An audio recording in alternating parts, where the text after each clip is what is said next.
Hey guys, it's Jessica from Peace Up Books, and today I'm here with my mid-monthly wrap-up. This is new to the channel. I was not going to do this, but I hate filming wrap-ups, and they don't get a lot of views. They are definitely not my most viewed on my channel, and they've been like steadily decreasing as I post them, and so I don't know why I need to keep on doing them. So I've decided to do them twice a month and do mid-monthly and then the second half of the month at the end of the month, because it's a lot. I read a lot of books now, especially since I listen to audiobooks, and I don't want to sit down at the end of the month and film for an hour and edit forever to get a super long video that not even a lot of people watch. So those of you who do watch my wrap-ups, I thank you so much for watching them, and I'm now making them shorter and there will be less books to talk about so that they are more digestible for you.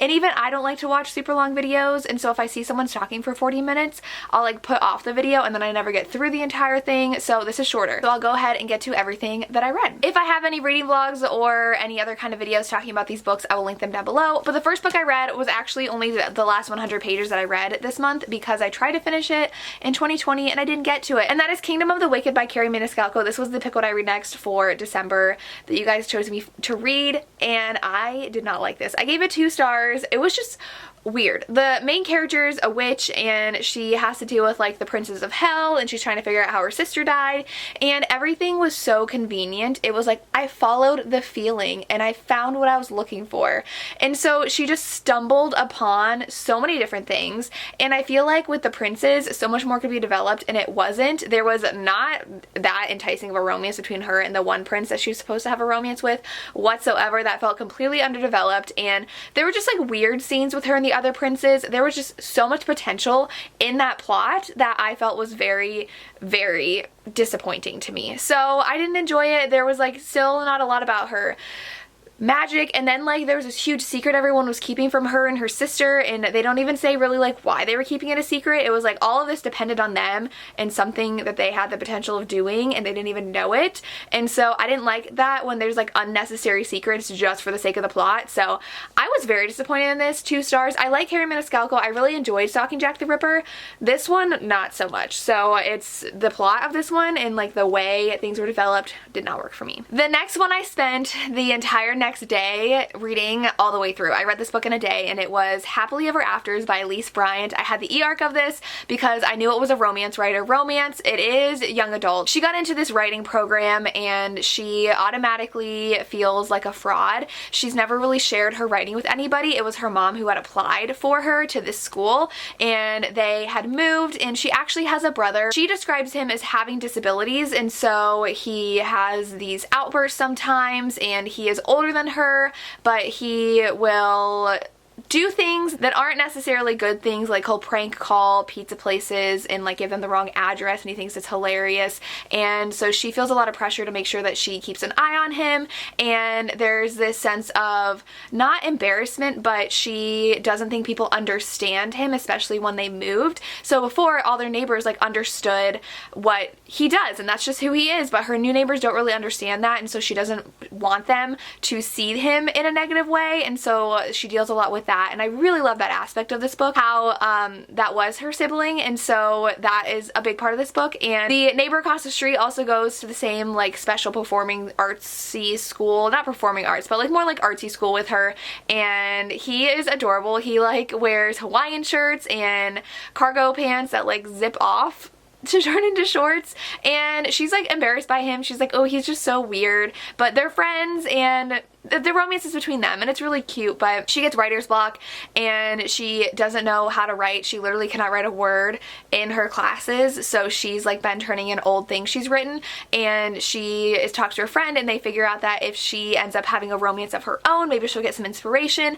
So she chooses like the golden boy of school that she wants to have a romance with, and him and his friends are really awful people. They say some really bad things, and she, our main character, like has to correct them. She's like, that's not cool, but she always like kind of excuses the guy that she likes, which is annoying, but I know people do that, and that's what teenagers do. This book turns messy. She ends up kind of being in a love triangle and can't really decide who she wants to be with, even though it's obvious who she should choose, but she's a teenager, so she's like, well, I want the dream guy, right? And so it was really good. I really, really love this. I gave it 5 out of 5 stars. Like I said, I flew through it. I loved how there were so many dynamics to the story and how she started having friends, but she had this like dream goal she wanted to achieve, and she's still trying to figure out how to be a writer and not feel scared of feedback and judgment, and so it was great. You should pick it up. Then I read Let Me Love You by Katherine House. This one I was excited for, but it had some tropes that just didn't work for me. So I gave it 3.5 stars. I think I rounded it up to 4 because it was more definitely of a me thing than the book thing. And our main character works for a jeweler, and she meets this singer, and he is like in a hotel room, has a girl in his bed, and she's supposed to like deliver a piece of jewelry from her boss, and he like thinks that she's like a side piece of her boss, because her boss does that, and she's like automatically horrified. She's like, you're an awful person, you're a misogynist, like I don't want to be around you. She like chucks the jewelry at him and like leaves, and he's super intrigued, and he doesn't like to be seen as a womanizer. He's a little bit older, so like he started out as a singer really like in his 20s, but now I think he's like in his 30s, and he's kind of like left behind that kind of outlook as a male artist, and he wants to be taken seriously, and he respects women, and he wants to show her that, and so he tracks her down, and their romance goes from there. My problem was that they both had jealous exes, and both of their exes were trying to like sabotage their relationship, and I really, really do not like the jealous ex trope, and so I was just like getting tired of it by the end, because like both of them had that happening, and I was just like, oh my god. But I did really enjoy the romance. She's a single mom, he's a single dad, and so it was fun having their children in, because like also his daughter is a teenager, and she wasn't having this new girl in her dad's life, but her daughter is really young, she's a toddler, and so I liked that dynamic as well. It was a fun story. I did enjoy the romance. I just did not like the jealous exes plot to this book. Then I picked up Dear Justice by Nick Stone. This is the sequel to Dear Martin. This one is Quan, who is the cousin of someone from the first book. I don't want to say anything else than that, but Justice did visit Quan in jail, and a lot of this book is about the justice system and how completely unfair it is to people of color, and how it just sets them up for failure, and it was heartbreaking to read. It was just one thing after another that really led Quan down the spiral, and it started with his teacher, which made me devastated as a teacher. He had a teacher who really believed in him, and he was really smart, and then that teacher went on maternity leave, and there was a different teacher in the classroom, accused him of cheating, and it all just spiraled from there. Even though he like did his own work and he was really smart, his teacher's like, you got 100%, there's no way you could, like you're a cheater. And so then he like gets arrested for stealing a deck of cards, and it's like, literally, if that were me and I shoplifted a deck of cards, there would be zero repercussions for that happening. And so the fact that that really sparked this criminal career of this young boy, because now everything he does stems from, well, you're a criminal because you stole a deck of cards from a gas station. It made me so angry. And so it does talk about how his father was in jail, and just he's currently in jail for something that he didn't do but he took the blame for, and it's just heartbreaking. And I absolutely loved seeing Justice in here again with his friends. I loved seeing them, especially if you've read the first book, you're gonna love this, and I think you should read the first book to get the full impact of this one. It was so good. 5 out of 5 stars. I loved this book. Then I read 11 Scandals to Start to Win a Duke's Heart by Sarah McLean. These titles in the series are impossible. This is book 3 in the Love by Number series, and it is their sister story. So the first 2 books are about twin brothers, and they have a half-sister who is Italian, I think, and they have brought her in. So the first book in the series, the love interest like was gonna help her like get integrated into society and like find a husband, and so now she is integrated into society and starting to find a husband. And in the beginning she like tries to leave someone. It's always like some guy is advancing on someone when they don't want him to, so she was leaving this person that was trying to take advantage of her, got into a carriage. It was the Duke's carriage, and he really needs to marry someone respectable and wealthy, and especially respectable because of a scandal that happened in his family that that we don't learn about for a little bit, and it was really fun. I think I ended up giving it 4 stars. I did enjoy the romance. It was very, they both were very hard on themselves because of their past, and our main character, her mother, caused a lot of scandal, so she's definitely a scandalous character, and she doesn't want to be that same scandalous person as her mother was. But I really liked how her brothers were still in the story, and we got the wives from the previous 2 books as well.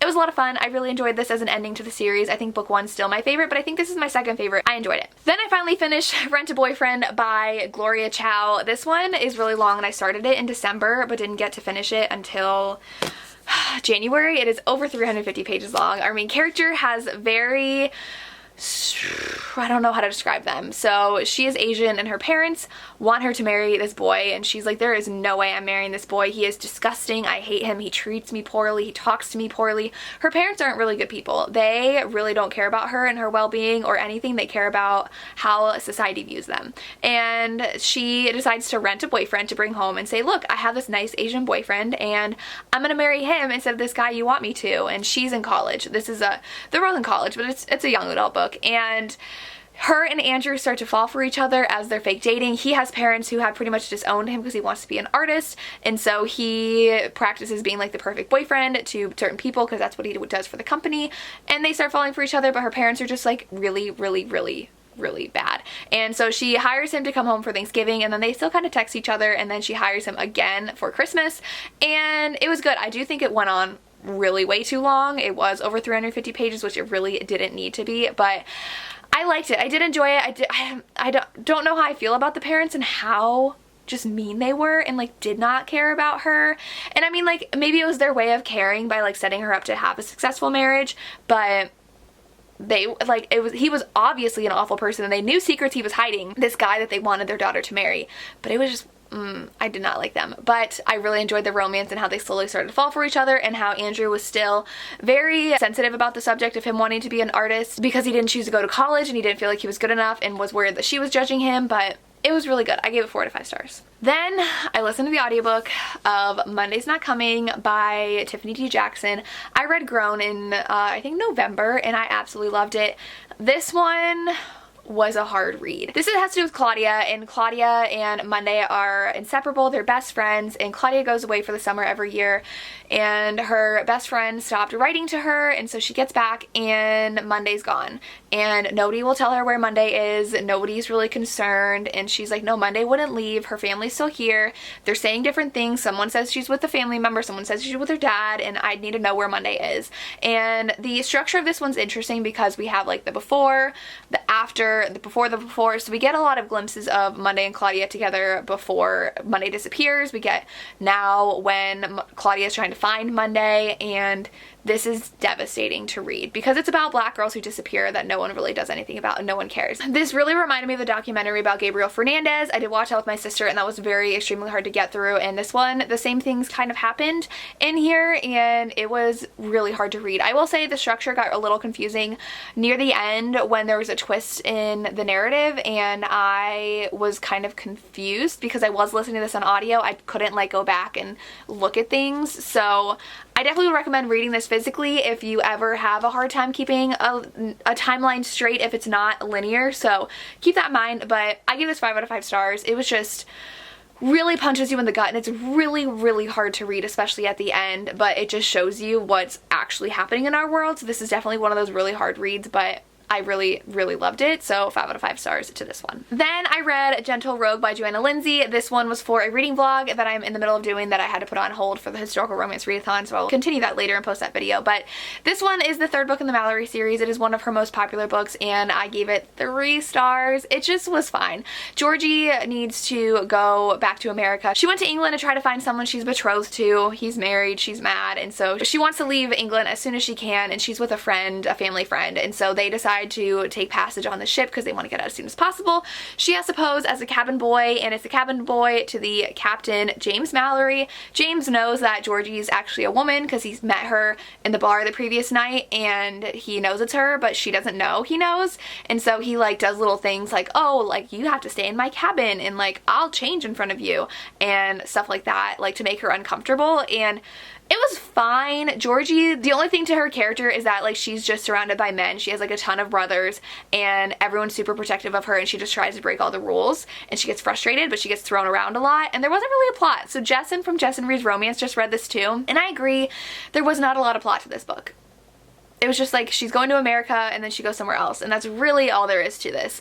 The romance was fine. I wasn't loving it. It's just like, it was a fine book. I was expecting a lot more. I get why people love Georgie's character, but James was a great character too. I liked like their banter when they were like on the ship together and like she finally realized he knew who she was. But other than that, it was just okay. An average read, 3 out of 5 stars. Then I read Midnight Moon by Mildred Riley. This is a ship romance. Like, they're on a ship together, and the plot of this is interesting because the beginning is a lot of build-up. So like the first 50 pages is actually about one of their parents and how they fell in love and how that all started and where they got to where they are. So Zevia is actually going to be, Zevia is going to be a governess for someone on board the ship because she really wants to travel and do something with her life.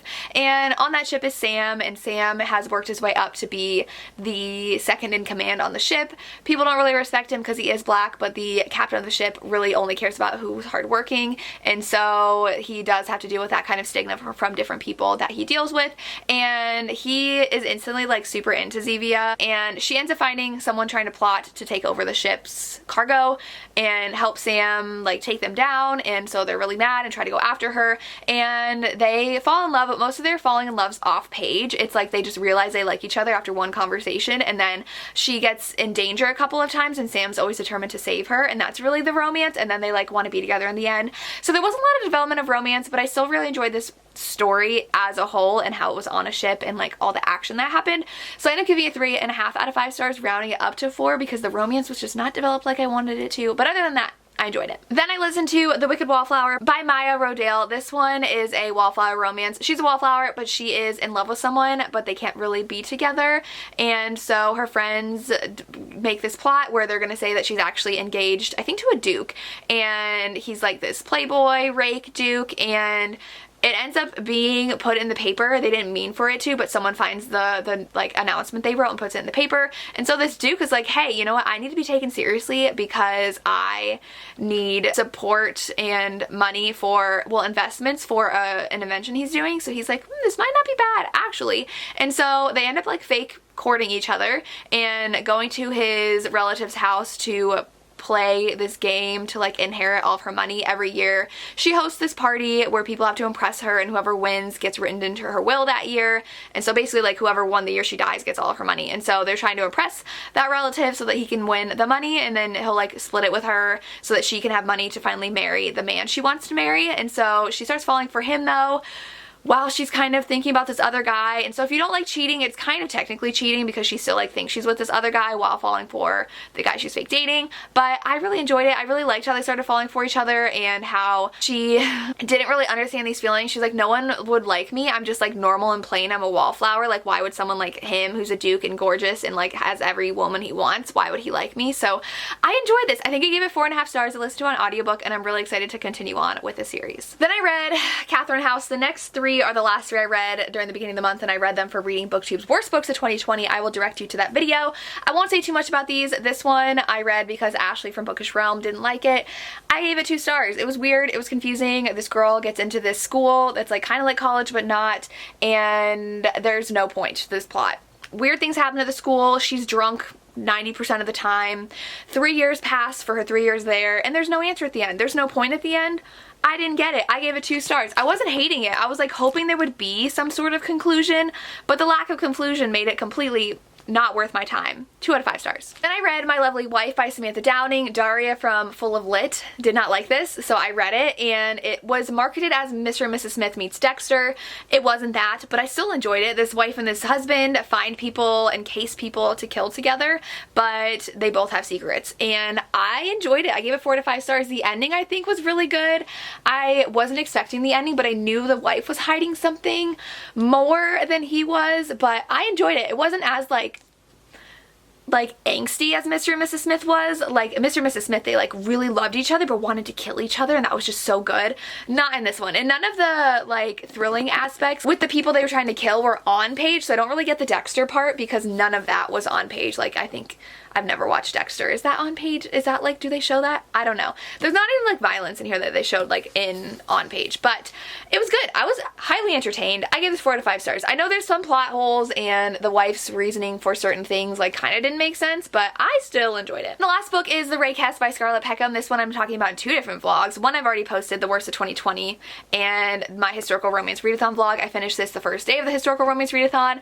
It was so good. Our main character, Serafina, is a Raycast, and she's that way because she was taken advantage of someone, and then society found out about it and deemed her responsible, and this like awful, loose woman who has no right being anywhere and she can't be respected, and she takes that in stride and she's like, fine, I'll be with men, and she does, and she's really a proponent for women's rights, but society hates her, people threaten her, and she is writing a tell-all memoir about what happened to try to show like, look, this is how I'm being treated. The guy who was in that situation with me is just still highly respected and everyone loves him. How is that fair? And so she does fall in love with Adam, who is her neighbor when she's back at her home house writing her memoir, and he is an architect and he is a single dad. There's trigger warnings for loss of a loved one and miscarriage and loss of a child because his wife wasn't supposed to get pregnant again, but she does, and it was an accident and they knew she wasn't allowed to because it would hurt her health.